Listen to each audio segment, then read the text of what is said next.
नमस्कार मित्रांनो दिवाळी आली आणि पुण्यातील जो खूप मोठा वर्ग आहे जो संपूर्ण महाराष्ट्रातून पुण्यामध्ये जॉब करण्यासाठी किंवा इतर काही कामासाठी आलेला असतो तो या सुट्टीनिमित्त गावाकडे जायला निघतो आणि या सणासुदीच्या दिवसामध्ये सगळ्या बसेस ट्रॅव्हल्स जिकडे तिकडे हाऊसफुल होऊन जातात। हे 4 दिवस पुण्यातील गर्दी थोडीशी कमी होते आणि पुण्यातील ट्रॅफिक थोडंसं कमी झाल्यासारखं वाटतं आणि त्यामुळे पुण्यात जे स्थानिक लोक राहतात त्यांच्यासाठी सुद्धा ही एक बरं वाटण्याची गोष्ट आहे आणि त्यात काही चूक सुद्धा नाही, कारण की रोजच्या ट्रॅफिकला वैतागलेल्या प्रत्येक माणसाला थोडेसे शांत वातावरणात राहावंसं वाटतंच आणि संपूर्ण महाराष्ट्रातून पुण्यामध्ये आलेल्या लोकांना सुद्धा आपल्या गावाकडे जाऊन 4 दिवस शांतीचे अनुभवायला भेटतात। पण मित्रांनो, या सगळ्या घाई गडबडीमध्ये सोशल मीडियावर एकच राडा चालू झाला आहे आणि ते म्हणजे एकमेकांना दोष देण्याची स्पर्धा।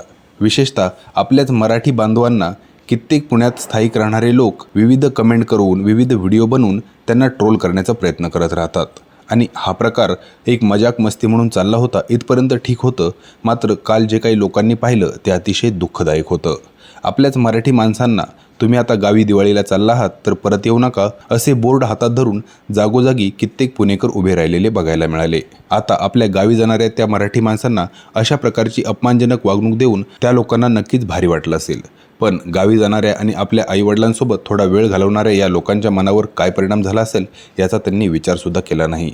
आजपर्यंत असे बोर्ड कधीही पुणेकरांनी बांगलादेशी लोकांसाठी दाखवले नाहीत, पण आपल्याच मराठी माणसांना पुण्यातून बाहेर हाकलण्यासाठी असे बोर्ड दाखवण्यात आल्याने विदर्भ, मराठवाडा, सांगली, सातारा, सोलापूर, नगर अशा अवघ्या महाराष्ट्रातून आलेल्या लोकांचा हा अपमान केल्यासारखी गोष्ट आहे। आता नक्कीच सगळ्याच पुणेकरांचे विचार असे असतील असं नाही, कित्येक पुणेकर अगदी देवासारखे चांगले आहेत, त्यांना आपल्या मराठी भाषेचा आणि मराठी माणसाचा खूप सन्मान सुद्धा आहे। पण दुसऱ्या बाजूला असेही खूप सारे लोक आहेत ज्यांना आपल्याच मराठी माणसाचा त्रास होतो। आपल्याच मराठी माणसांना अशा प्रकारची वागणूक देऊन आपण आपल्या पुण्यातून बाहेर काढत असू तर पुढच्या भविष्यकाळामध्ये लवकरच आपल्या या पुण्याची अवस्था मुंबईसारखी होणार आहे। आज मुंबईतून मराठी माणूस जवळपास संपल्यात जमा आहे। मुंबई फक्त नावापुरती आपली उरली आहे आणि आपल्याच मराठी माणसांसोबत अशी वागणूक जर होत राहिली तर तेच भविष्य काही दिवसांनी पुण्याचं सुद्धा झाल्याशिवाय राहणार नाही।